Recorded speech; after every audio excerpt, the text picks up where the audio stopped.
من شرور أنفسنا ومن سيئات أعمالنا من يهده الله فلا مضل له ومن يضلله فلا هادي له ونشهد أن لا إله إلا الله وحده لا شريك له ونشهد أن سيدنا وسندنا وحبيب ربنا وطبيبنا وطبيب قلوبنا ومولانا محمدا عبده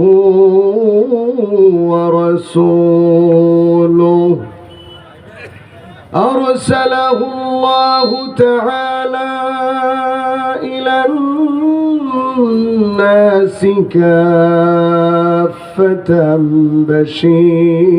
بشيرا ونذيرا وداعيا إلى الله بإذنه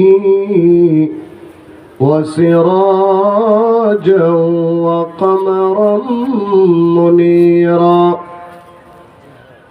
أما بعد فقد قال الله تبارك وتعالى في كلامه المجيد وفي فرقانه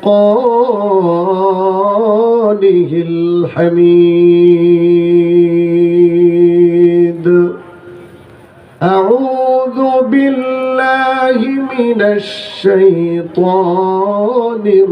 الرجيم بسم الله الرحمن الرحيم ومن يبتغ غير الإسلام دينا فلن يقبل منه وهو في الآخرة من الخاسرين وقال رسول الله صلى الله عليه وسلم المسلم أخو المسلم لا يظلمه ولا يسلمه أو كما قال عليه الصلاة والسلام صدق الله العظيم وصدق رسوله النبي الأمي الكريم ونحن على ذلك لمن الشاهدين والشاكرين والحمد لله رب العالمين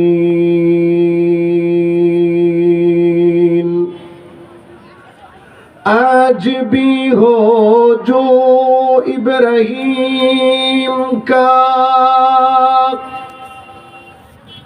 आज भी हो जो इब्राहीम का ईमान पैदा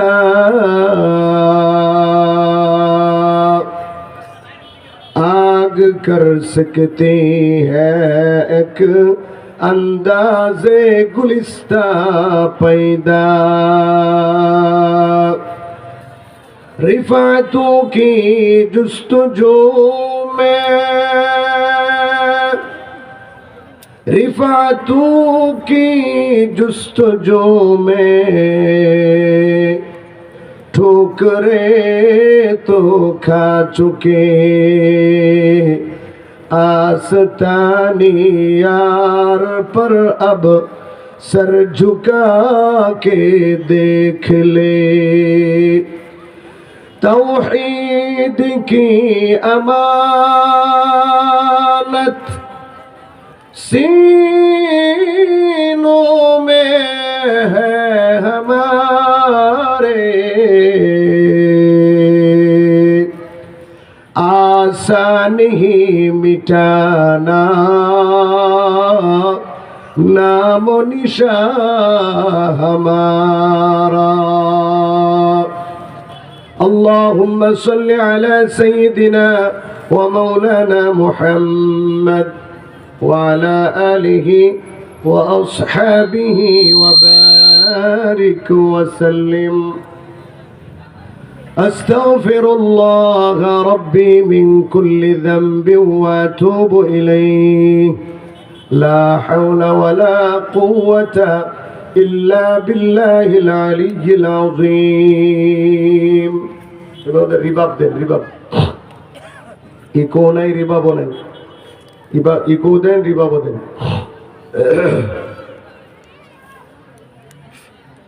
আশরাফিয়া কওমিয়া থানা সংলগ্ন মাদ্রাসা কর্তৃক আয়োজিত বার্ষিক ওয়াজ মাহফিলের শ্রদ্ধাভাজন সভাপতি পীরে কামেল আল্লামা জিয়াউদ্দিন দামাত বারাকাতুহু,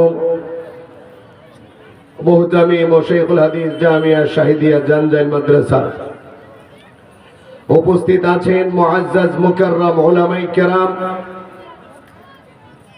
আমার পরে আলোচনা করবেন হযরত মাওলানা মুফতি ইসমাইল খান সাহেব দামাত বারাকাতুহু, যিনি সুদূর মেখল হাটহাজারী চট্টগ্রাম থেকে আমাদের অঞ্চলে পদার্পণ করেছেন। আরো আলোচনা করবেন প্রখ্যাত মুফাসসির হযরত মাওলানা মুশাহিদ আহমদ উজিরপুরি দামাত বারাকাতুহু হবিগঞ্জ। উপস্থিত আছেন মুরব্বিয়ানে কেরাম, যুবক ভাইয়েরা, স্নেহের ছোট ভাইয়েরা, পর্দার আড়ালে অপেক্ষমান অত্যন্ত শ্রদ্ধেয় মা ও বোনেরা, আল্লাহ রাব্বুল ইজ্জত ওয়াল জালালের আলিশান দরবারে অসংখ্য গণিত শুকর যে রব্বুল আলামিন অত্যন্ত দয়া করে, মহব্বত করে, ভালোবেসে আমাদেরকে আজকের এই জান্নাতের বাগানে আসার বসার তৌফিক দান করেছেন। এজন্য সকলেই সেই মহান মুনিবের দরবারে শুকরিয়া জ্ঞাপন করে বলি আলহামদুলিল্লাহ।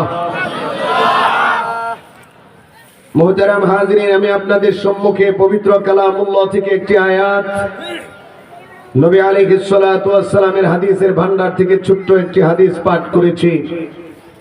যদি রব্বুল আলামিন তৌফিক দান করেন তাহলে উক্ত আয়াত এবং উক্ত হাদিস সম্পর্কে, উক্ত হাদিসের আলোকে সংক্ষিপ্ত আকারে কিছু কথা বলে আপনাদের থেকে দোয়া চেয়ে বিদায় নেব ইনশাআল্লাহ। সম্মানিত হাজিরিন, গত বছর যখন এই মাঠে আমরা বয়ান শুনতে এসেছিলাম, আমরা বয়ান করতে এসেছিলাম, তখন পরিস্থিতি যে অবস্থা ছিল, দেশের যে পরিস্থিতি ছিল, আমরা মন খুলে কথা বলতেও পারি নাই, আপনারা মন খুলে শুনতেও পারেন নাই। কথা বলেন ঠিক কিনা? কিন্তু আল্লাহ সুবহানাহু ওয়া তাআলা সেই অবস্থাকে পরিবর্তন করে অনুকূল একটা অবস্থা আমাদেরকে দান করেছেন। এখন উলামায়ে কেরাম মন খুলে কথা বলতে পারেন, কোরআন হাদিসের কথা বলতে পারেন। এখন আর উলামায়ে কেরামকে চিঠি দেওয়া হয় না, এখন আর উলামায়ে কেরামকে প্রেসক্রিপশন ধরায় দেওয়া হয় না, এখন আর উলামায়ে কেরামের লিস্ট অনুযায়ী মাহফিলে বাধা প্রদান করা হয় না, এখন আর কোন আলেমকে স্টেজ থেকে গ্রেফতার করে নিয়ে যেতে পারে না। কথা বলেন ঠিক কিনা? এখন কোন আলেমকে কোন পাতি নেতা বাধা দিতে পারে না। আল্লাহ পাক সেই অনুকূল পরিবেশ তৈরি করে দিয়েছেন। উলামায়ে কেরাম মন খুলে কথা বলছেন, আপনারাও মন খুলে কথা শুনছেন। এই শান্তির পরিবেশ, এই সুন্দর পরিবেশ যেন আগামীতে আরো সুন্দর হয়, এজন্য আমাদেরকে সচেষ্ট থাকতে হবে এবং আল্লাহ তাআলার কাছে দোয়া করতে হবে। যারা মাহফিলে বাধা প্রদান করত, যারা উলামায়ে কেরামকে গ্রেফতার করেছিল, যারা উলামায়ে কেরামকে কোরআন এবং হাদিসের কথাগুলো বলতে দিত না, যারা উলামায়ে কেরামের কণ্ঠ রোধ করার চেষ্টা করেছিল, ওই সমস্ত স্বৈরাচাররা যেন আবার মাথা চাড়া দিয়ে উঠতে না পারে, কোমর সোজা করে দাঁড়াইতে না পারে, সেই ব্যাপারে আমাদের সব শ্রেণীর মানুষকে ঐক্যবদ্ধ থাকতে হবে। কথা বলুন ঠিক কিনা? আমরা জানি বর্তমানের পরিস্থিতি ভালো না।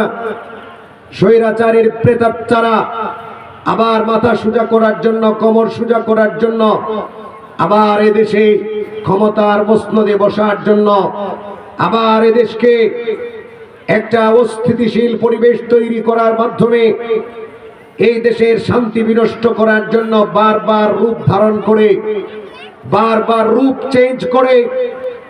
একবার আমরা দেখেছি আনসার লীগ হিসাবে তারা এসেছিল, পরাজিত হয়েছে।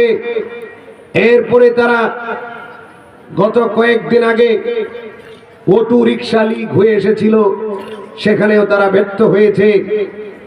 এরপরে গত কয়েকদিন যাবৎ তারা ইসকন লীগ হয়ে বাংলাদেশটাকে ধ্বংস করতে চায়। কথা বলেন ঠিক কিনা? আজকে আমরা দেখেছি ইসকনরা এমন এক ন্যাক্কারজনক ঘটনা আমাদের বাংলাদেশে ঘটিয়েছে যা আমরা কোনোদিন কল্পনা করতে পারি নাই।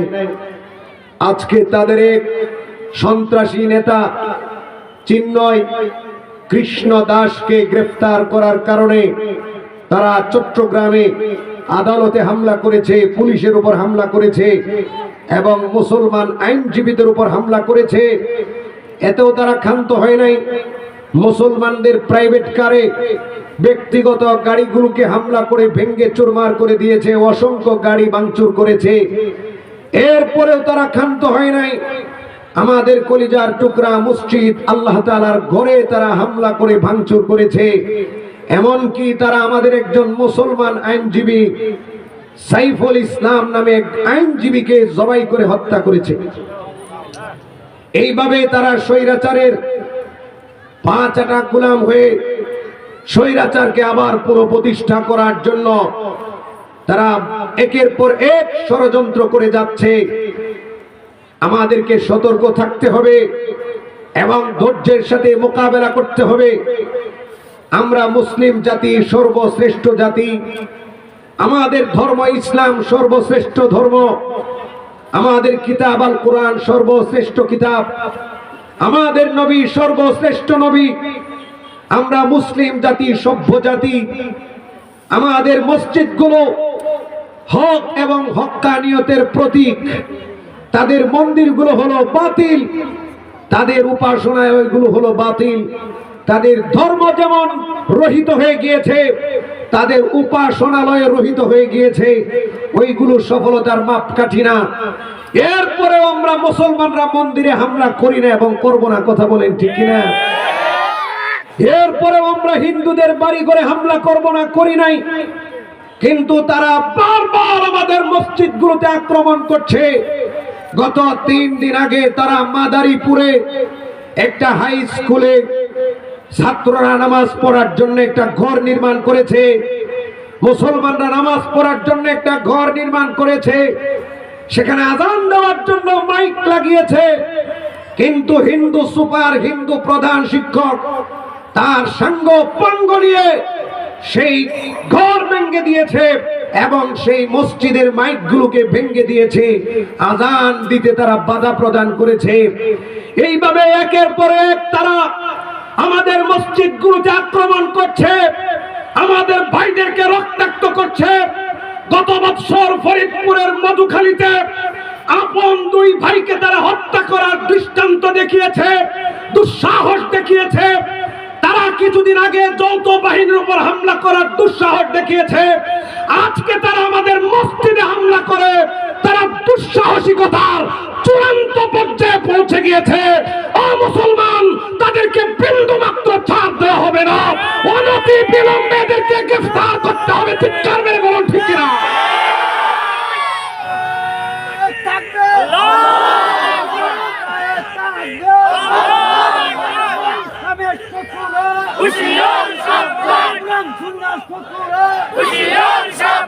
মুসলমানের শত্রুরা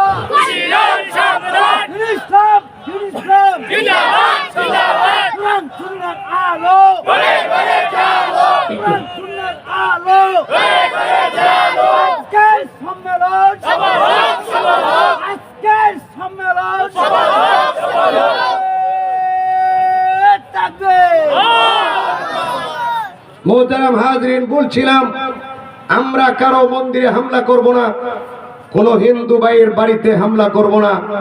আমরা সরকারের কাছে আলটিমেটাম দিয়েছি, যারা আমাদের ভাইদেরকে হত্যা করেছে, রক্তাক্ত করেছে, আমরা সভ্য জাতি, শান্তিকামী জাতি, আমরা এর দৃষ্টান্তমূলক শাস্তি দেখতে চাই। কথা বলুন ঠিক কিনা? যারা আমাদের ভাইকে জবে করে হত্যা করেছে, চট্টগ্রামের আদালতের সামনে আল্লামা মামুনুল হক বলেছেন, আমাদের ওলামায়ে কেরাম বলেছেন আমাদেরকে ধৈর্য ধারণ করার জন্য এবং অনতি বিলম্বে এই হত্যাকারীদের বিচার নিশ্চিত করার জন্য, এবং যেই সন্ত্রাসীকে গ্রেফতার করা হয়েছে তার ইন্ধনে সবকিছু হচ্ছে, তাকেও দৃষ্টান্তমূলক শাস্তির আওতায় আনতে হবে। কথা বলুন ঠিক কিনা? ও মুসলমান, আলোচনার শুরুতে আরেকটা কথা বলি। বর্তমানে ইসকন সন্ত্রাসীরা, ইসকন কারা আপনারা ভালো জানেন।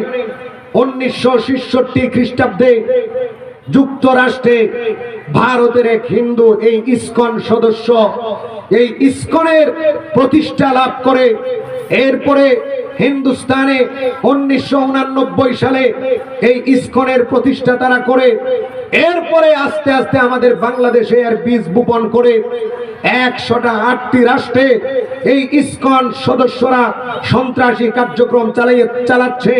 আমাদের দেশে বিশেষ করে এই চিন্ময় কৃষ্ণ দাস 3 বছর আগে আমাদের মুসলমান বাচ্চাদেরকে স্কুলের ভিতরে প্রসাদ খাইয়েছে, তাদেরকে হরে কৃষ্ণ হরে রাম হরে রামা জোর করে পাঠ করিয়েছে এবং বাচ্চাদেরকে বলৎকার করেছে। আরো বিভিন্ন ভাবে আমাদের মুসলমান বাচ্চাদেরকে হিন্দু বানানোর ষড়যন্ত্র করেছে। আরো নির্লজ্জ এমন কিছু কর্মকাণ্ড করেছে যেগুলো ভাষায় প্রকাশ করার মতো না। সিঙ্গাপুরে এদেরকে নিষিদ্ধ করা হয়েছে।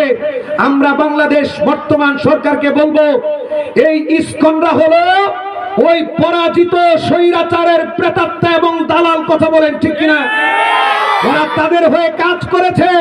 বর্তমানে ওই পলাতক সরকারকে বাংলাদেশে ওরা আনতে চায়। সুতরাং এই ইসকন সন্ত্রাসী সংগঠন যারা বাংলাদেশের মানচিত্র নিয়ে ছিনিমিনি খেলছে, আমাদের মানচিত্রকে, বাংলাদেশ মাতৃভূমিটাকে ভারতের অঙ্গরাজ্য বানানোর চেষ্টা করছে। ও মুসলমান, আমরা দাবি জানাবো অনতি বিলম্বে এই সন্ত্রাসী সংগঠন ইসকনকে বাংলাদেশ থেকে নিষিদ্ধ করতে হবে। যতগুলো সদস্য আছে প্রত্যেকটা সদস্যকে গ্রেফতার করে নিশ্চিত করতে হবে, এদেরকে শাস্তি দিতে হবে। কথা বলুন ঠিক আছে? কারণ এরা সন্ত্রাসী, এতে কোনো সন্দেহ আছে?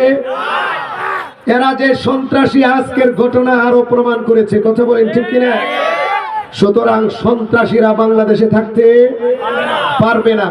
আরেকটা কথা বলে যাই, যে অবস্থা তারা শুরু করেছে, নবী আলাইহিস সালাতু ওয়াস সালামের বর্ণিত গজওয়াতুল হিন্দের দামামা ওরা বাজিয়ে দিয়েছে।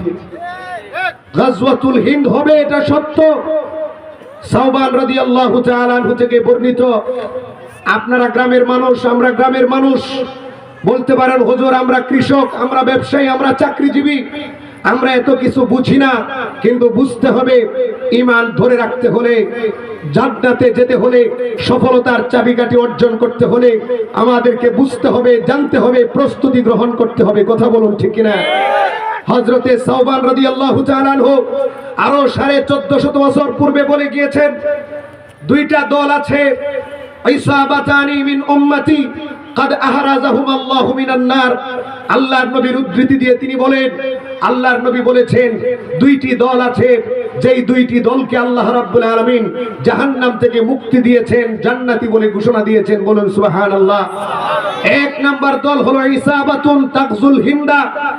এক নাম্বার দল হলো ওই দল যারা হিন্দুস্তানে যুদ্ধ করবে, মুশরিকদের বিরুদ্ধে, সন্ত্রাসীদের বিরুদ্ধে, জালেমের বিরুদ্ধে যারা যুদ্ধ করবে, ওই এক নাম্বার দল যাদেরকে আল্লাহ রাব্বুল আলামিন জাহান্নাম থেকে মুক্ত করে দিয়েছেন। দুই নাম্বার দল হলো ইসাবাতুন তাকজু মা ঈসা ইবনে মারইয়াম আলাইহিস সালাতু ওয়াস সালাম, যারা ঈসা আলাইহিস সালাতু ওয়াস সালামের পক্ষে থেকে, সঙ্গে থেকে যুদ্ধ করবে ইনসাফ প্রতিষ্ঠা করার জন্য, ইয়াজুজ মাজুজকে হত্যা করার জন্য, নির্মূল করার জন্য, যারা ঈসা আলাইহিস সালাতু ওয়াস সালামের সঙ্গী হয়ে জিহাদ করবে, ওই দলটাকে আল্লাহর নবী জান্নাতি বলেছেন, জাহান্নাম থেকে মুক্ত বলেছেন। এই হাদিসগুলো শোনার পরে হযরতে আবু হুরায়রা রাদিয়াল্লাহু তাআলা আনহু ডাক দিয়ে বলেন যে আল্লাহর নবী বর্ণিত, নবী আলাইহিস সালাতু ওয়াস সালাম বর্ণিত এই যুদ্ধ যদি আমি থাকা অবস্থায় সংগঠিত হয় তাহলে আমি আবু হুরায়রা বড় আগ্রহের সাথে ওই যুদ্ধে অংশগ্রহণ করব।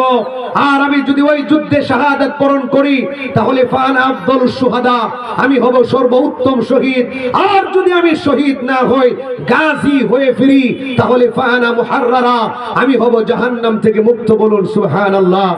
এরকম আরো হাদিস নবীজি থেকে বর্ণিত আছে। আল্লাহর নবী বলেছেন আখিরি জামানায় একটা হিন্দুস্তানে যুদ্ধ হবে, দুইটা দল থাকবে, একটা দল জান্নাতি আর একটা দল জাহান্নামী। জাহান্নামী কারা? আল্লাহর নবী বলেছেন মুশরিক এবং মুশরিকদের পক্ষে যারা যুদ্ধ করবে ওরা হবে জাহান্নামী, আর ঈমান এবং ঈমানদারের পক্ষে যারা জিহাদ করবে এরা হবে জান্নাতি। ও মুসলমান, উলামায়ে কেরাম বলছেন এই গজওয়াতুল হিন্দের দামামা মোদি বাজিয়ে দিয়েছে। মোদি আজকে ওই চিন্ময় কৃষ্ণ দাসকে গ্রেফতার করার কারণে তার দেশ থেকে বিবৃতি দেয়, তীব্র নিন্দা জানায়। বারবার মোদি আমাদের বাংলাদেশ নিয়ে নাক গলায়, কিন্তু গতকালকে দিল্লিতে একটা শাহী মসজিদকে ভাঙার জন্য গিয়েছে। মুসলমানরা মসজিদ রক্ষা করার জন্য এসেছিল, কিন্তু মোদি সরকারের ওই সমস্ত বিজেপি পুলিশ এবং সন্ত্রাসী ক্যাডাররা 5 জন মুসলমান ভাইকে নির্বিচারে গুলি করে, পাখির মতো গুলি করে হত্যা করেছে। ওই সমস্ত মোদির প্রেতাত্মাদের ওই চিন্ময় কৃষ্ণ দাসদের ব্যাপারে মায়া কান্না হয়, কিন্তু ওরা তাদের দেশে আমাদের মুসলমান ভাইদেরকে হত্যা করছে, ওইটার জন্য তাদের দরদ হয় না। আমাদের মসজিদগুলোকে বিভিন্ন অজুহাত দেখিয়ে তারা ভেঙে ফেলছে। প্রত্যেকটা মসজিদের মধ্যে নাকি মন্দির ছিল, এই দাবি করে মুঘল সম্রাট যতগুলো মসজিদ নির্মাণ করেছে ওই মোদি সন্ত্রাসী সরকার ওই মসজিদগুলো ভেঙে আবার মন্দির বানানোর চেষ্টা করছে। আমাদের 500 বছরের পুরানো মসজিদ বাবরি মসজিদকে ভেঙে রাম মন্দির সেখানে নির্মাণ করেছে। তাদের কাজ হলো, তারা যেই মিশন নিয়ে নেমেছে তাদের মিশন হলো হিন্দুস্তানে কোনো মসজিদ থাকতে দিবে না। এইভাবে মোদি সরকার আল্লাহর নবী কর্তৃক বর্ণিত গজওয়াতুল হিন্দের দামামা বাজিয়ে দিয়েছে। আর পলাতক স্বৈরাচার খুনি হাসিনা ওই মোদির সাথে বিবাহ বসেছে। কথা বলুন ঠিক কিনা? সেখানে থেকে থেকে আমাদের দেশের বিরুদ্ধে যুদ্ধ করার ঘোষণা দিচ্ছে। গজওয়াতুল হিন্দের দামামা বাজিয়েছে। ওলামায়ে কেরাম যদি ডাক দেয়, ওই মুসলমান, কলমাকান্দার মুসলমান, গ্রামের মুসলমান, কৃষক মুসলমান, ব্যবসায়ী মুসলমান, চাকরিজীবী মুসলমান, আমি জানতে চাই যুদ্ধ যদি লেগে যায়, জিহাদ যদি লেগে যায়, জান্নাতি কাফেলায় ঈমানদারের পক্ষে রক্ত দেওয়ার জন্য কারা কারা গজওয়াতুল হিন্দে শরীক হবেন? হাত তুলে আল্লাহকে দেখিয়ে দেন। নারে তাকবীর।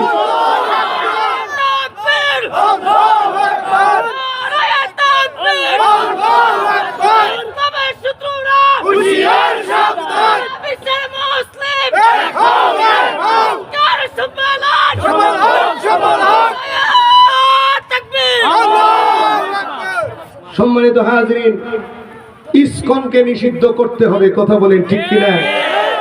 আর না হয় ওরা আমাদের বাংলাদেশটাকে ধ্বংস করবে সন্ত্রাসী কর্মকাণ্ডের মাধ্যমে। মুসলমান, আমরা শান্তিকামী। কেউ মনে করবেন না যে হুজুর উস্কানি দিচ্ছে, না, সাবধান। আগেই বলেছি আমরা সভ্য জাতি, আমাদের ধর্ম সভ্য, আমাদের ধর্ম সর্বশ্রেষ্ঠ ধর্ম। কথা বলুন ঠিক কিনা? আমাদের নবী সর্বশ্রেষ্ঠ নবী, আমাদের কিতাব সর্বশ্রেষ্ঠ কিতাব। আমরা কোনো হিন্দুর বাড়িতে আক্রমণ করি না, করব না। হিন্দুদের মন্দিরে আক্রমণ করি নাই, করব না। করেছে তারা, দোষ দিয়েছে বারবার আমাদের। আমরা কোনো সময় আক্রমণ করিও নাই, করব না ইনশাআল্লাহ। কথা বলুন ঠিক কিনা?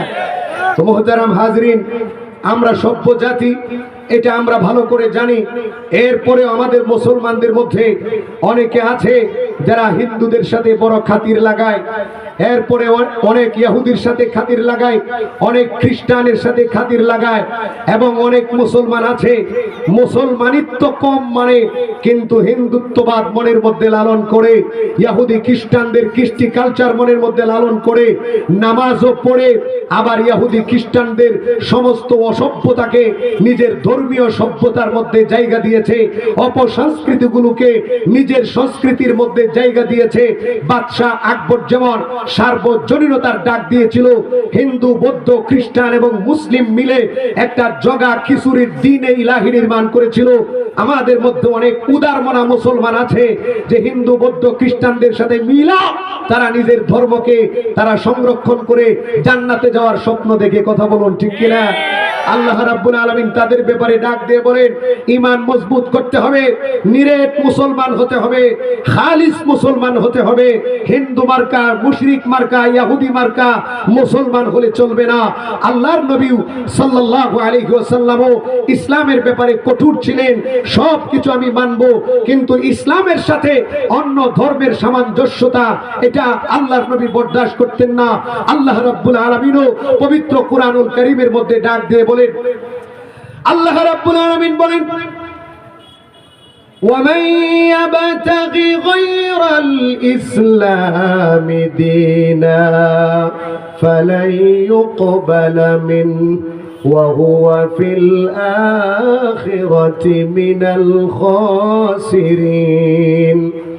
আল্লাহ রাব্বুল আলামিন ডাক দিয়ে বলেন, যেই মুসলমান, যেই ব্যক্তিটা ইসলাম ছাড়া অন্য ধর্মের মধ্যে সফলতা তালাশ করবে, অন্য ধর্মের মধ্যে ভালো কিছু তালাশ করবে, ইসলাম ধর্ম থেকে কিছু নিল, অন্য ধর্ম থেকে কিছু পালন করলো, এইভাবে যদি সে সফলতা অর্জন করতে চায়, আল্লাহ রাব্বুল আলামিন ডাক দেয়া বলেন, ফালাই ইউকবালা মিনহু, তাদের থেকে তা গ্রহণ করা হবে না, ওয়া হুয়া ফিল আখিরাতি মিনাল খাসিরিন। আল্লাহ রাব্বুল আলামিন ডাক দেয়া বলেন, সে দুনিয়াতে সব কিছুকে মিলায়া জগা খিচুড়ি বানিয়ে সফলতা অর্জন করতে পারবে, লম্বা সময় ক্ষমতায় থাকতে পারবে, বাড়ি গাড়ির মালিক হতে পারবে, কিন্তু আখিরাতে সে সফলতা অর্জন করতে পারবে না। আখিরাতে সে ক্ষতিগ্রস্তদের অন্তর্ভুক্ত হয়ে যাবে। কথা বলুন ঠিক কিনা? মুসলমান বাবাজিরা, আমার যুবক ভাইয়েরা, আমাদের ইসলাম ধর্ম সর্বশ্রেষ্ঠ ধর্ম, পরিপূর্ণ ধর্ম। আমাদের ইসলাম সুন্দর একটা ধর্ম, স্বয়ং সম্পূর্ণ জীবন বিধান। হাওলাত করে অন্যদের থেকে কিছু আনা লাগবে না। আল্লাহ রাব্বুল আলামিন নবী আলাইহিস সালাতু ওয়াস সালামের জীবনের শেষ কালে আল্লাহ রাব্বুল আলামিন আয়াত নাজিল করে দিলেন।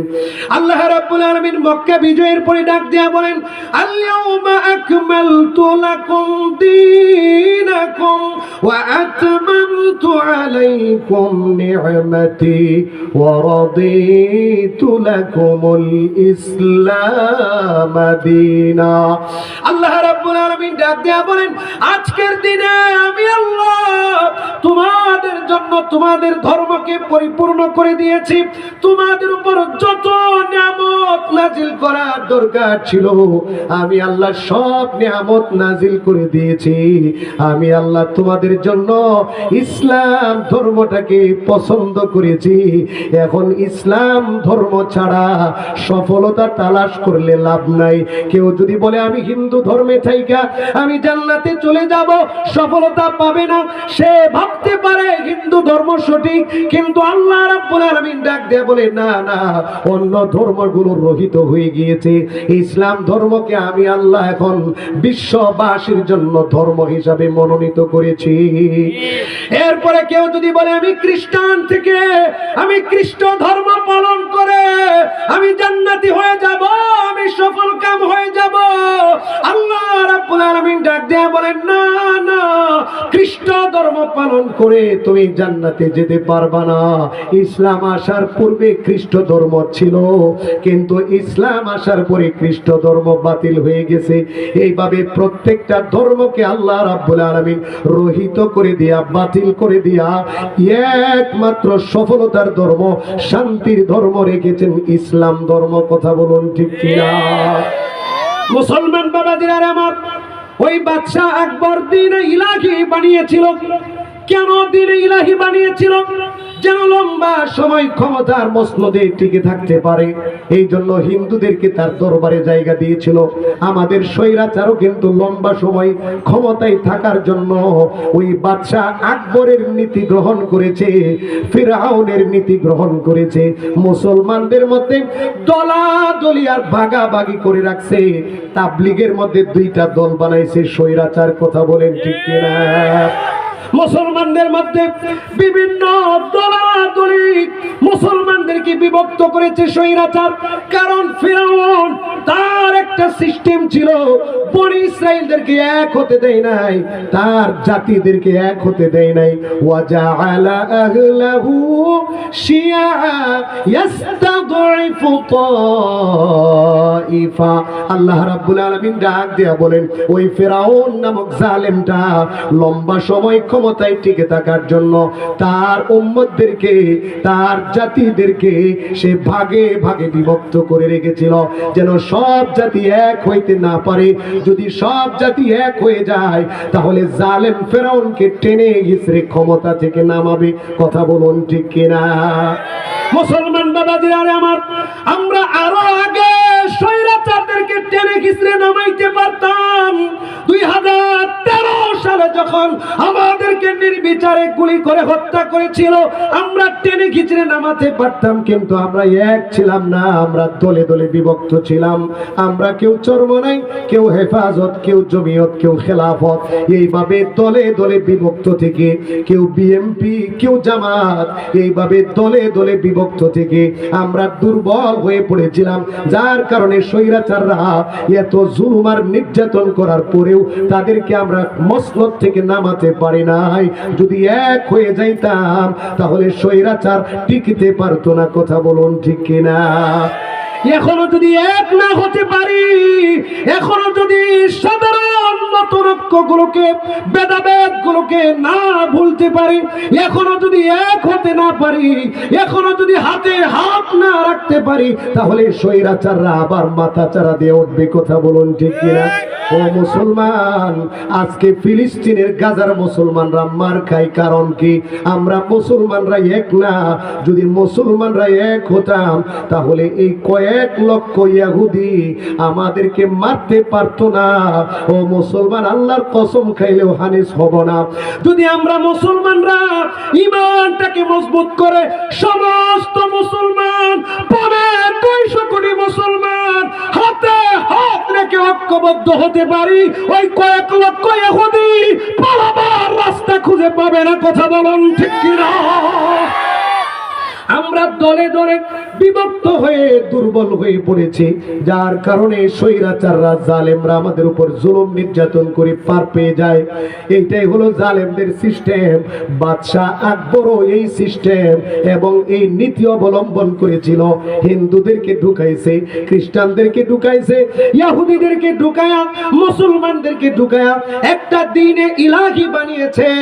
ওই দ্বীনে ইলাহির কালিমা ছিল ভিন্ন রকম। আল্লাহ কালিমাটাকে পরিবর্তন করে ফেলেছে। লা ইলাহা ইল্লাল্লাহ মুহাম্মাদুর রাসূলুল্লাহ সাল্লাল্লাহু আলাইহি ওয়াসাল্লাম, এই কালিমাটাকে পরিবর্তন করে সে নতুন কালিমা বানাইছে। লা ইলাহা ইল্লাল্লাহ আকবারু খলিফাতিল্লাহ। বলেন নাউযুবিল্লাহ। এইভাবে হিন্দু ধর্ম থেকে কিছু নিয়েছে, শুকরের গোশত খাওয়াটাকে হালাল করে দিয়েছে, গরু জবাই করাটাকে নিষেধ করে দিয়েছে। এইভাবে বিভিন্ন রীতিনীতি বিধিবিধানের আবিষ্কার করেছে। হিন্দুদের পূজায় যাওয়াটাকে বাধ্যতামূলক করে দিয়েছে। যারা হিন্দুদের পূজায় না যাবে তাদের উপর বিভিন্ন জুলুম নির্যাতনের স্টিম রোলার চালাইছে। বর্তমান সরকারও, ভবিষ্যৎ সরকারও আমাদেরকে বলেছিল ধর্ম যার যার, উৎসব সবার। এই কথা বইলা তারাও যাইতো, আমাদেরকেও নেওয়ার জন্য বলতো। কথা বলুন ঠিক কিনা? কিন্তু আকবর টিকতে পারে নাই। মুজাদ্দিদ আল ফিসানি রহমাতুল্লাহি আলাইহির সামনে তার দিনে ইলাহি টিকে নাই, দিনে ইলাহিকে ভেঙ্গে চুরমার করে দিয়েছে উলামায়ে দেওবন্দের আকাবিরগণ। ও মুসলমান, তেমনি ভাবে বর্তমান এবং অতীতে যারা নাকি দিনে ইলাহির মতো নতুন একটা ধর্ম আবিষ্কার করার চেষ্টা করেছিল, হিন্দু বৌদ্ধ খ্রিস্টান দিয়া একটা নতুন ধর্মের আবিষ্কার করার চেষ্টা করেছিল, আমরা সবাই মিলে তাদেরকে উৎখাত করেছি।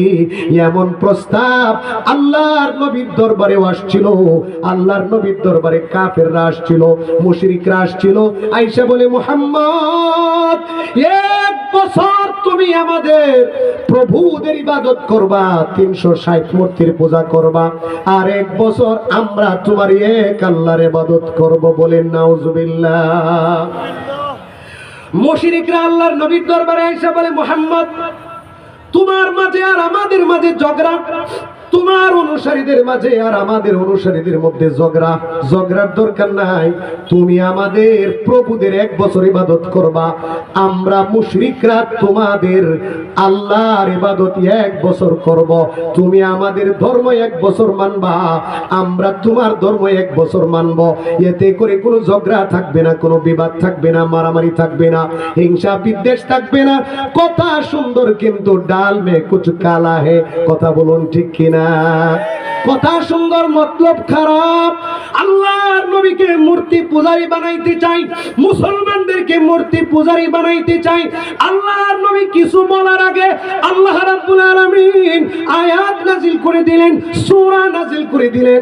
আল্লাহ রাব্বুল আলামিন ডাক দিয়ে বলেন, কুল ইয়া আইয়ুহাল কাফিরুন লা আ'বুদু মা তা'বুদুন ওয়ালা আনতুম আবিদুনা মা আ'বুদু ওয়ালা আনা আবিদুম মা আবাদতুম ওয়ালা আনতুম আবিদুনা মা আ'বুদু লাকুম দীনুকুম ওয়ালিয়া দীন।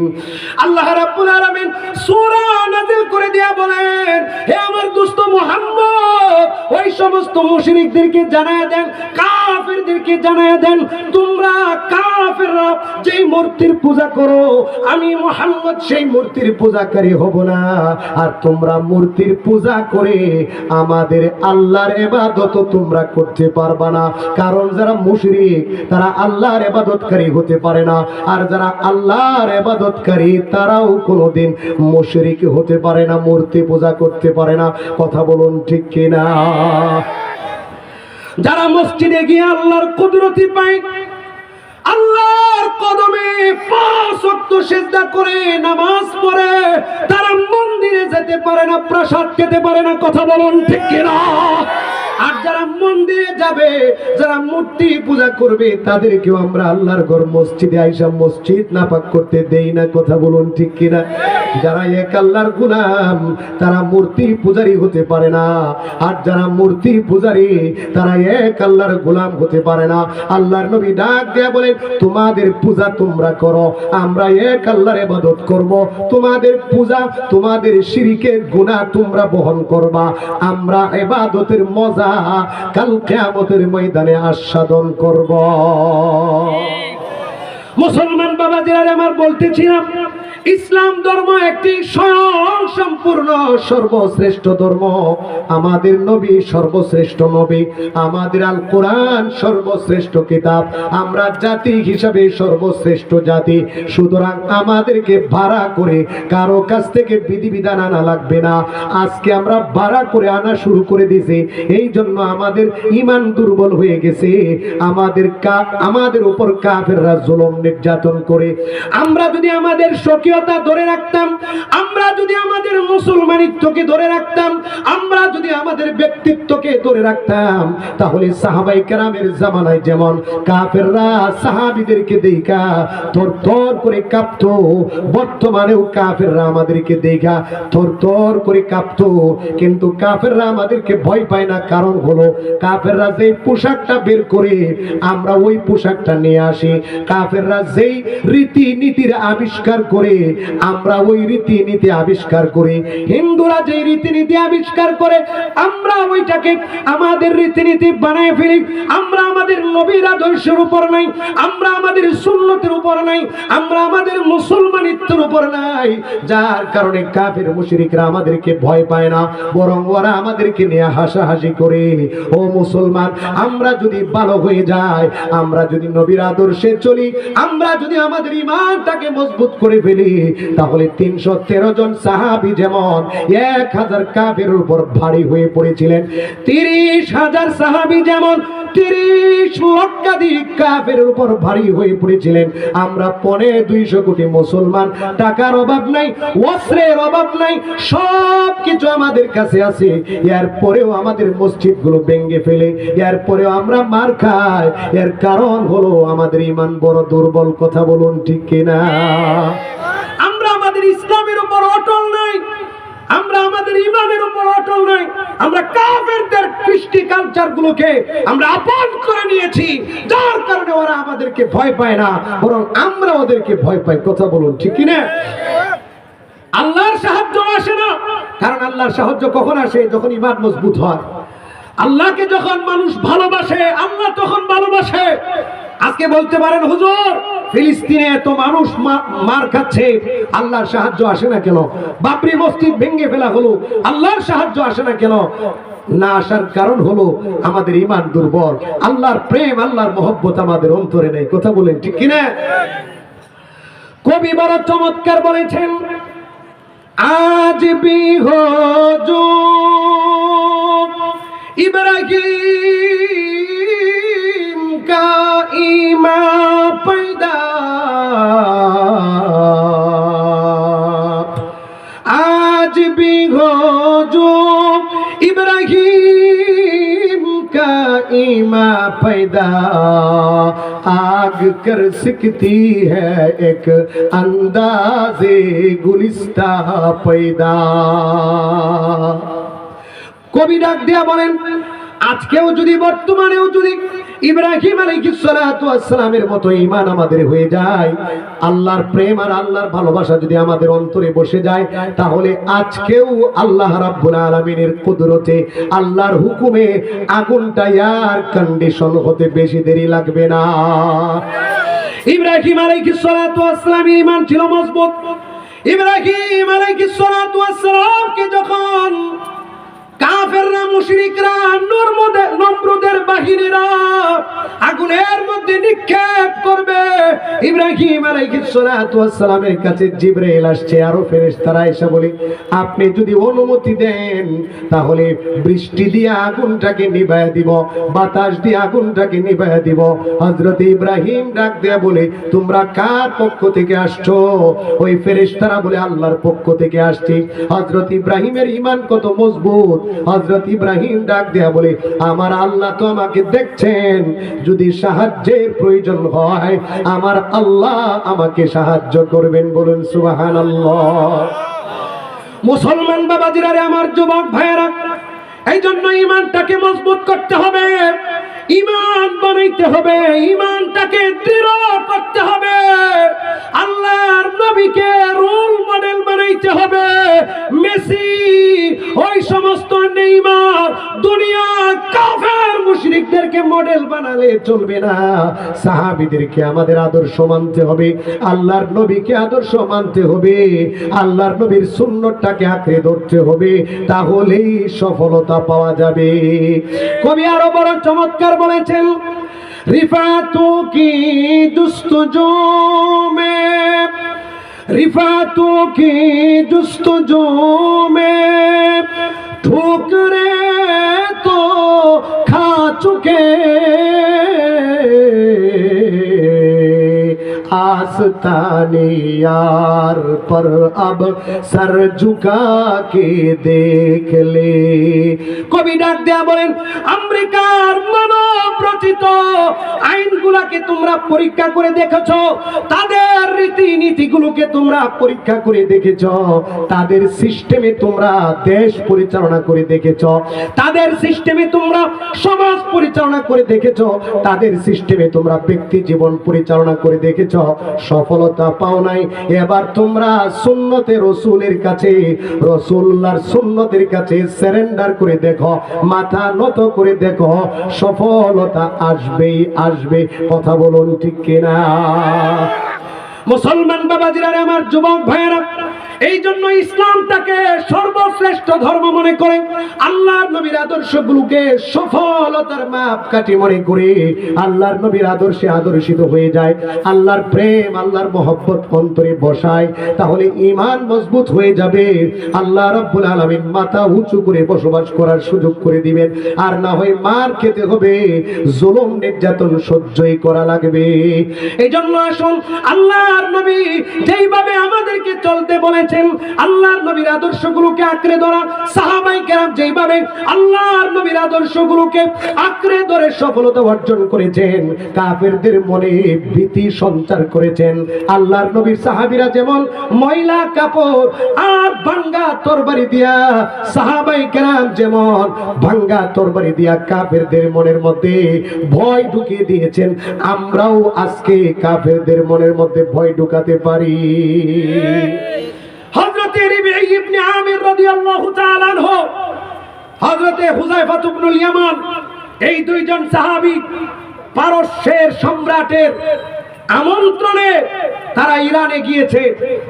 আল্লাহর নবীর জমানা শেষ, সাহাবায়ে কেরামের জমানা শুরু। আল্লাহর নবীর ইন্তেকালের পরে আবু বকর খলিফা, আবু বকর রাদিয়াল্লাহু তাআলা আনহুর ইন্তেকালের পরে হযরত উমর খলিফাতুল মুসলিমিন, উমরের জামানায় 16-17 সালে, 16 এবং 17 হিজরিতে এই পারস্যের সম্রাটের সাথে মুসলমানদের যুদ্ধ লাগে।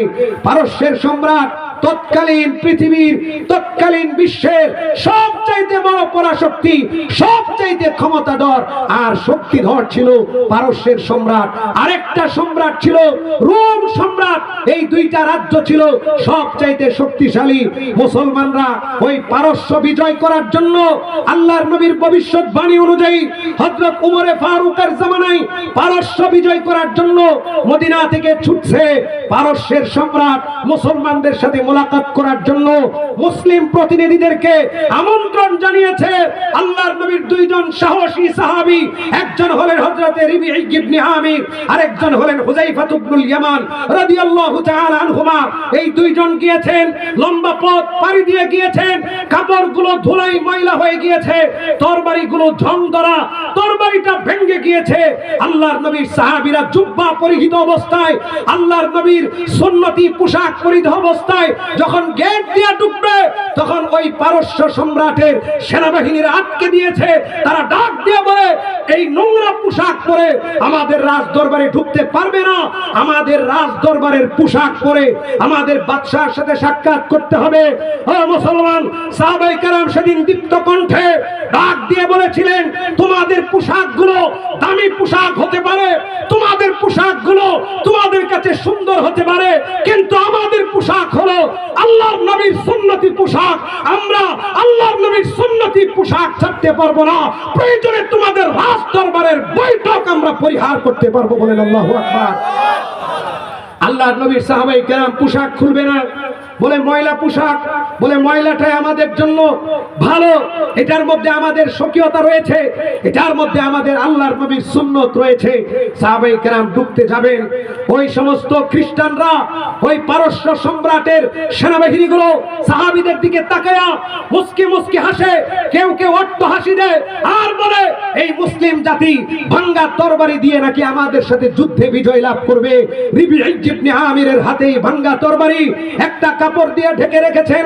রিবিঈ ইবনে আমির বলেন, এই পারস্যের সেনাবাহিনীরা, আমাদের এই তরবারিকে টিটকারি মারবে না, এই তরবারিকে কম ভাববে না, যদি পরীক্ষা করার প্রয়োজন হয় আমাদের এই তরবারিকে পরীক্ষা করতে পারো। আমরা তো তরবারি দিয়ে যুদ্ধ করি না, আমরা ঈমান দিয়ে যুদ্ধ করি, আমরা হাত দ্বারা তরবারি পরিচালিত করি। কথা বলুন ঠিক কিনা? আস-সাইফু বিস-সাইদি লাস-সাইদু বিস-সাইফি। আরবি প্রবাদ আছে, হাতের জুরে তরবারি, তরবারির জুরে হাত নয়, হাত চালাবে তরবারি। কথা বলুন ঠিক কিনা?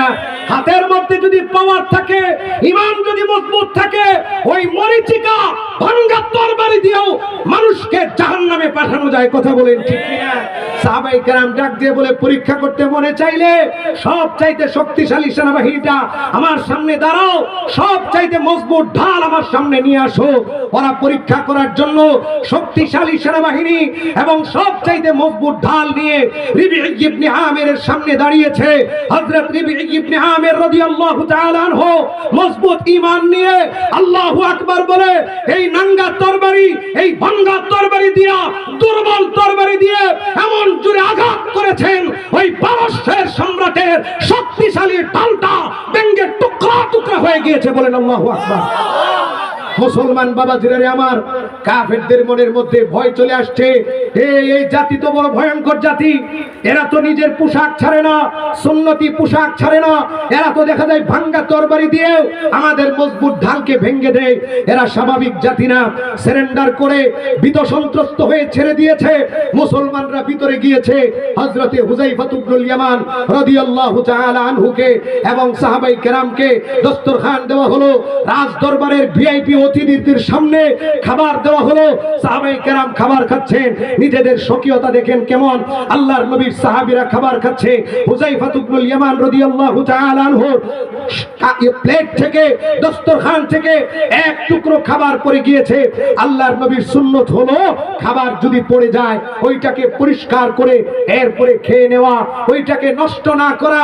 আল্লাহর নবীর সাহাবায়ে কেরাম এই সুন্নতটাকে জিন্দা করার জন্য ওই পারস্যের রাজ দরবারে গিয়ে ভিআইপিদের সামনে যখন ওই পড়া খাবারটা তুলতে যাবেন তখন একজন কলুই দিয়ে আঘাত করে বলে, এটা ভিআইপি দস্তরখানা, এই মেহমান খানার মধ্যে তুমি খাবার উঠাইতে যাইবা না, তুমি খাবার উঠাইতে যাইবা না।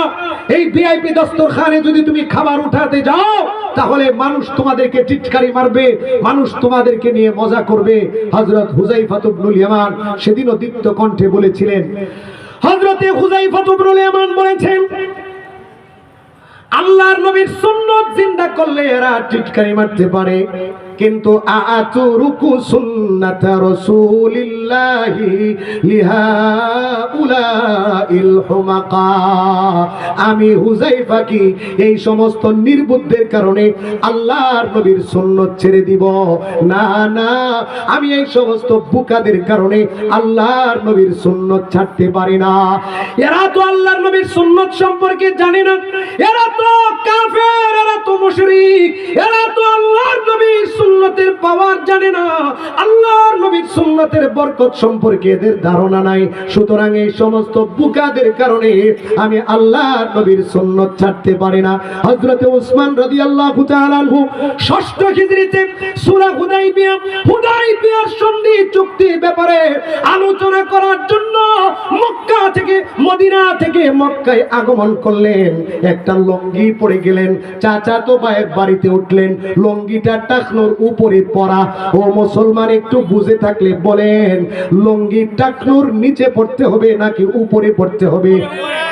কাপড় নিচে পড়তে হবে নাকি টাকনোর উপরে পড়তে হবে?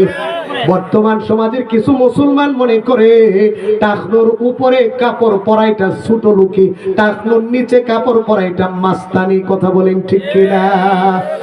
মুসলমান বাবাজিরা আমার, হযরতে উসমান গনি রাদিয়াল্লাহু তাআলা আনহু টাকনোর উপরে লুঙ্গি পরে মক্কায় চলে গেলেন।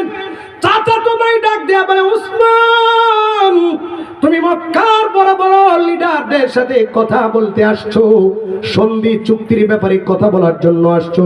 হে উসমান, লুঙ্গি যদি টাকনোর উপরে পরো তোমাকে মানুষ দাম দিবে না, তোমার সাথে ভালোভাবে কথা বলবে না, কারণ মক্কার মানুষ মনে করে ফ্যাশন হলো, স্মার্টনেস হলো, ডিজিটাল পনা হলো টাকনোর নিচে লুঙ্গি পরা। সুতরাং আজকের দিনের জন্য হলেও তুমি লুঙ্গিটাকে টাকনোর নিচে পড়ো। হযরত উসমান গনি রাদিয়াল্লাহু তাআলা আনহু সেদিনও দীপ্ত কণ্ঠে বলেছেন, আতরুকু সুন্নাতা রাসূলিল্লাহি সাল্লাল্লাহু আলাইহি ওয়াসাল্লাম লিআউলাইল হুমাকা, আমি এই সমস্ত নির্বুদ্ধের কারণে আল্লাহর নবীর সুন্নাত ছাড়তে পারি না। মুসলমান বাবাজিরা আমার, যুবক ভাইরা, আজকে আমাদের সফলতা নাই কেন? ওই যে আমেরিকা পাগড়িটাকে জঙ্গির পোশাক বানাইছে। কথা বলেন ঠিক কিনা? এই জন্য মুসলমান জঙ্গি বলবে এজন্য মুসলমান পাগড়ি পরে না। আমেরিকাওয়ালারা দাড়িটাকে জঙ্গির পোশাক বানাইছে, এজন্য মুসলমান দাড়ি রাখে না। আমেরিকা লম্বা জামাটাকে জঙ্গির পোশাক হিসাবে উপস্থাপন করেছে। আমাদের স্বৈরাচাররা বুরকাটাকে জঙ্গির পোশাক মনে করত। আমাদের ওই পালিত স্বৈরাচার বলছিল হাত মোজা লাগানো, পা মোজা লাগানো, চোখ দুইটা বাইর করে রাখলে পেতনির মতো দেখা যায়, ভূতের মতো দেখা যায়। নাউজুবিল্লাহ, একটা প্রধানমন্ত্রী হইয়া আল্লাহর বিধানটাকে কটাক্ষ করেছিল। কথা বলুন ঠিক কিনা? ওরা বুরকাওয়ালা দেখলে, বুরকাওয়ালি দেখলে ওরা সঙ্গে মনে করত, ওরা বুরকাওয়ালি দেখলে ওরা জেলখানায় নিয়ে যেত, ওরা দাড়িওয়ালা টুপিওয়ালা দেখলে জঙ্গি মনে করত। দাড়ি এবং টুপিটাকে আল্লাহ নবীর সুন্নতটাকে ওরা জঙ্গির পোশাকের ট্যাগ লাগিয়েছিল। এই জন্য মুসলমান লম্বা পোশাক পরতে চায় না, দাড়ি রাখতে চায় না, টুপি পরতে চায় না, পাগড়ি পরতে চায় না। এই জন্যই তো মুসলমানের ঘরে সফলতা নাই, এই জন্য মুসলমানের সমাজে সফলতা নাই, এই জন্য মুসলমানের রাষ্ট্রে সফলতা নাই। আন্তর্জাতিকভাবে মুসলমানরা আদর্শ থেকে বিচ্যুত হয়ে গেছে, এই জন্য সফলতা নাই। আরে মুসলমান তো হলো তারা, আমেরিকা কেন, ভারত কেন, সারা পৃথিবীর সবগুলো পরাশক্তি যদি আল্লাহর নবীর পাগড়িটাকে জঙ্গির পোশাক বলে, আল্লাহর নবীর সুন্নতের টুপিটাকে জঙ্গির পোশাক বলে গালি দেয়, আল্লাহর নবীর দাড়িটাকে জঙ্গির পোশাক বলে আখ্যায়িত করে, আল্লাহর নবীর লম্বা জুব্বা জামাটাকে জঙ্গির পোশাক বলে আখ্যায়িত করে, মুমিন তো হলো তারা, মুসলমান তো হলো তারা। সব ত্যাগগুলোকে, সবগুলো তিরস্কারগুলোকে তারা লাথি মারবে, আল্লাহর নবীর সুন্নতের মধ্যে সফলতা তালাশ করবে। কথা বলুন ঠিক কিনা? আজকে আমরা এমন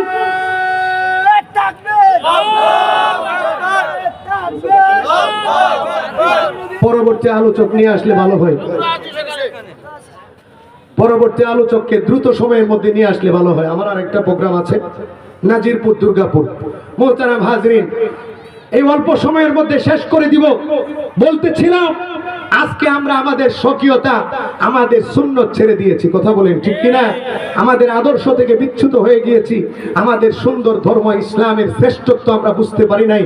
আমরা হাওলাত করে আরেকজনের কাছ থেকে গায়ে হলুদ নিয়ে আসছি, আরেকজনের কাছ থেকে জন্মবার্ষিকী নিয়ে আসছি, কেক কাটা নিয়ে আসছি, 31st নাইট, বিশ্ব বেহায়া দিবস ইত্যাদি আমরা নিয়ে আসছি হাওলাত করে।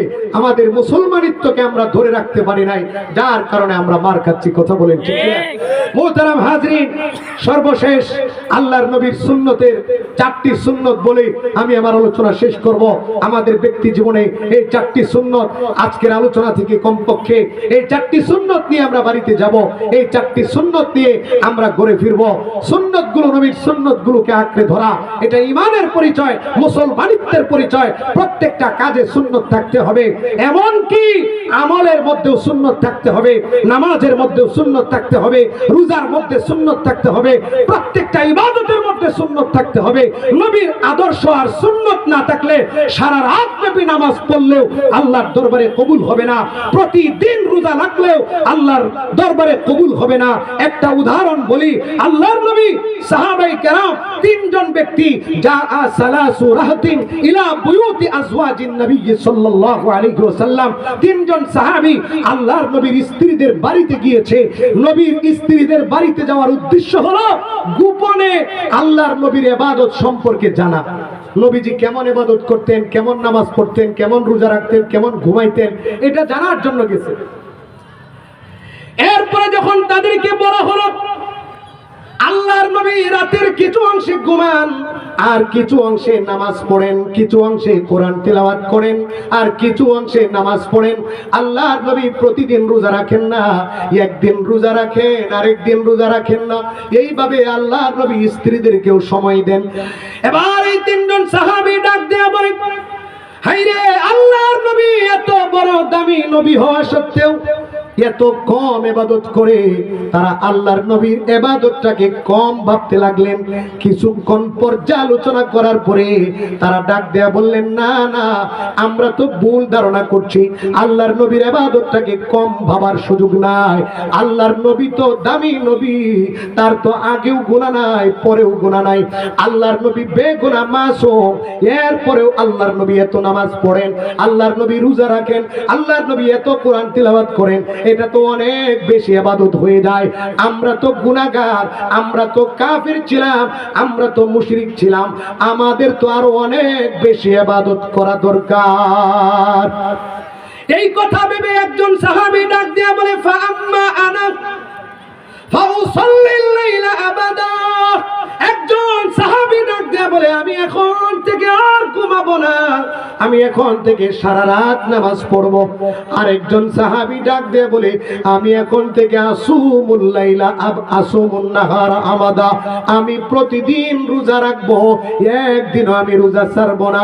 আরেকজন ডাক দিয়ে বলে, ফাআম্মা আনা ফাআতাজিরুন নিসা ফালা আতাজাওয়াজু আবাদা, আমি স্ত্রীর কাছে যাব না, আমি বিবাহই করব না, সব সময় ইবাদত বন্দেগীতে থাকবো।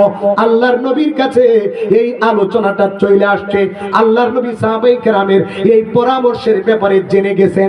এবার আল্লাহর নবী ডাক দিয়ে বলেন, এই তোমরা কি এমন এমন কথা বলেছো? তোমরা একজন বলেছো সারা রাত নামাজ পড়বা, এক মুহূর্তের জন্য বিছানায় যাইবা না, তোমাদের আরেকজন বলেছো প্রতিদিন রোজা রাখবা, একদিনও রোজা ছাড়বা না, তোমাদের আরেকজন বলেছো বিবাহ শাদী করবা না। শুনে রাখো, ইন্নী লা আখশাকুম লিল্লাহি ওয়া আতকাকুম লা, আমি মুহাম্মদ আল্লাহ তাআলাকে তোমাদের চাইতে বেশি ভয় করি, বেশি তাকওয়াওয়ালা হওয়া সত্ত্বেও, আমি মুহাম্মদ, আমি রাসূলুল্লাহ হওয়া সত্ত্বেও আমি ঘুমাই এবং নামাজ পড়ি, আমি রোজা রাখি এবং রোজা ছাড়ি, আমি স্ত্রীদেরকেও সময় দেই। ফামান রাগিবা আন সুন্নতি ফালাইসা মিন্নি, সুতরাং যারা আমার সুন্নাত থেকে গাফিল হয়ে যাবে তারা আমার অন্তর্ভুক্ত না। মুসলমান বাবাজিরা, আমার এই হাদিস দ্বারা বুঝাইলেন, আল্লাহর নবী বুঝাইলেন, সব ক্ষেত্রে আমার সুন্নাত লাগবে, এমনকি রোজার মধ্যেও আমার সুন্নাত লাগবে, এমনকি নামাজের মধ্যেও আমার সুন্নাত লাগবে, এমনকি বিবাহ করতে হবে। কেউ যদি বলে আমি বিবাহ করব না, 24টা ঘন্টা আল্লাহকে সময় দিব, এইটাও চলবে না, এটা আল্লাহর নবীর সুন্নতের খেলাফ। কেউ যদি বলে আমি সারা রাত ঘুমাবো না, সারা রাত নামাজ পড়বো, আল্লাহর নবী ডাক দিয়ে বলেন, ওয়া ইন্না লিআইনাইকা আলাইকা হাক্কা, তোমার চোখেরও তোমার উপর হক রয়েছে, ওয়া ইন্না লিজাসাদিকা আলাইকা হাক্কা, তোমার শরীরেরও তোমার উপর হক রয়েছে। সুতরাং তুমি যদি বলো সারা রাত নামাজ পড়বা, এক মুহূর্তের জন্য তুমি ঘুমাইবা না, এটা আমি আল্লাহর নবীর সুন্নত না।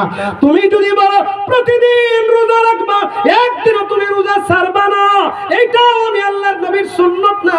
আমি আল্লাহর নবীর সুন্নত হলো একটু অংশ ঘুমাইবা আর একটু অংশ নামাজ পড়বা, একদিন রোজা রাখবা আর একদিন রোজা ছাড়বা, স্ত্রীকেও সময় দিবা, এগুলো হলো আমি আল্লাহর নবীর সুন্নত। যারা আমার সুন্নত থেকে দূরে সরে যাবে, আমি রাসূলুল্লাহ ঘোষণা দিলাম ওরা আমার উম্মতের অন্তর্ভুক্ত না। এজন্য সুন্নত প্রত্যেকটা কাজে লাগবে, এমনকি ইবাদত করতে গেলেও সুন্নত লাগবে। আর ইবাদত তো দুইটা শর্ত ছাড়া কবুলই হয় না, একটা হলো আল্লাহর সন্তুষ্টি, আর একটা হলো নবীর তরিকা।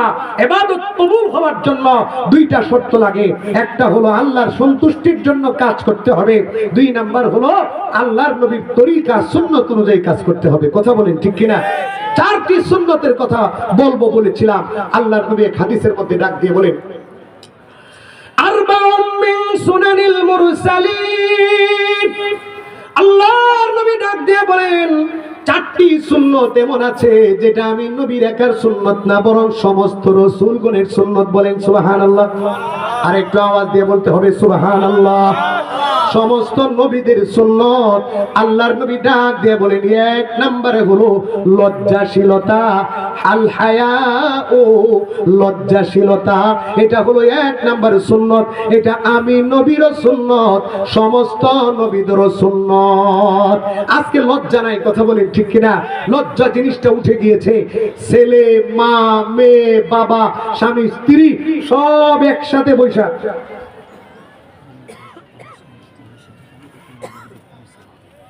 কখন আগামীকাল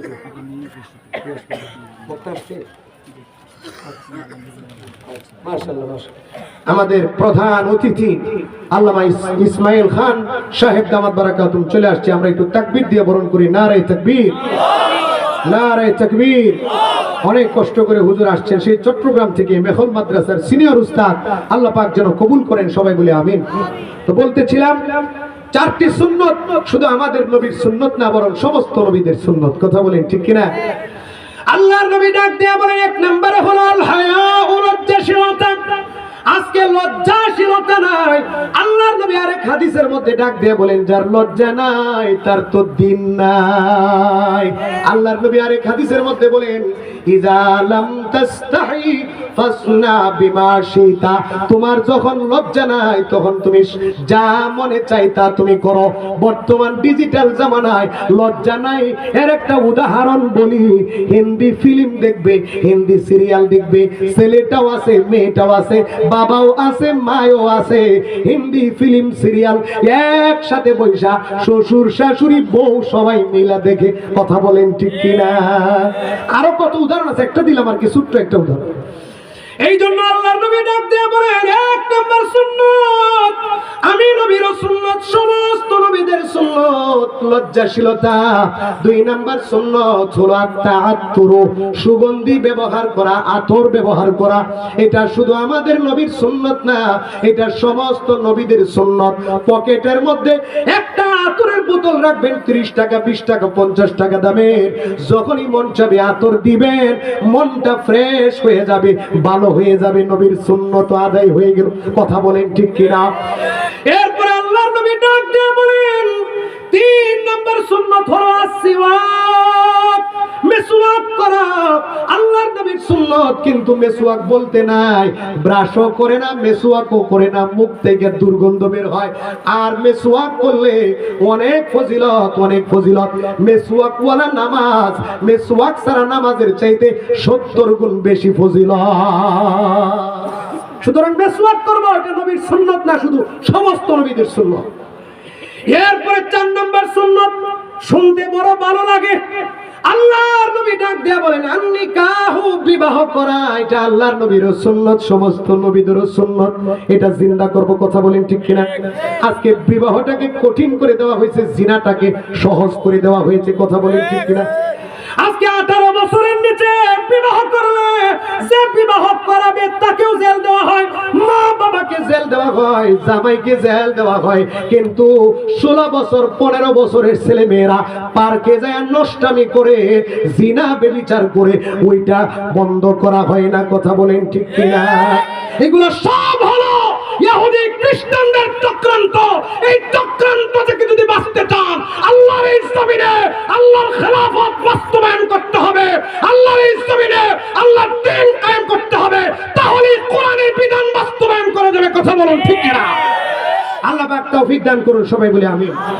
ইসকনকে নিষিদ্ধ করার জন্য আগামী পরশুদিন বৃহস্পতিবার সারা বাংলাদেশ থেকে বিক্ষোভ মিছিল হচ্ছে, এখনো হচ্ছে। ইসকন সন্ত্রাসী সংগঠন, আমাকে বলা হয়েছে এলান দেওয়ার জন্য। আপনারা এখানে কয়েক হাজার মানুষ আছেন, আরো বন্ধু বান্ধবকে নিয়ে আপনারা কলমাকান্দার রাজপথে বৃহস্পতিবার জোহরের নামাজের সময় উপস্থিত থাকবেন। সারা বাংলাদেশকে দেখিয়ে দিতে হবে এই বাংলাদেশে সন্ত্রাসী সংগঠন ইসকনের ঠাঁই নাই, ঠাঁই হবে না। বিলম্বে এদেরকে নিশ্চিহ্ন করতে হবে, নিষিদ্ধ করতে হবে। কথা বলুন ঠিক কিনা? আল্লাহ পাক কবুল করুন, সবাই বলি আমিন। ওয়া আখিরু দাওয়ানা আনিল হামদুলিল্লাহি রাব্বিল আলামিন। আসসালামু আলাইকুম ওয়া রাহমাতুল্লাহি ওয়া বারাকাতুহু।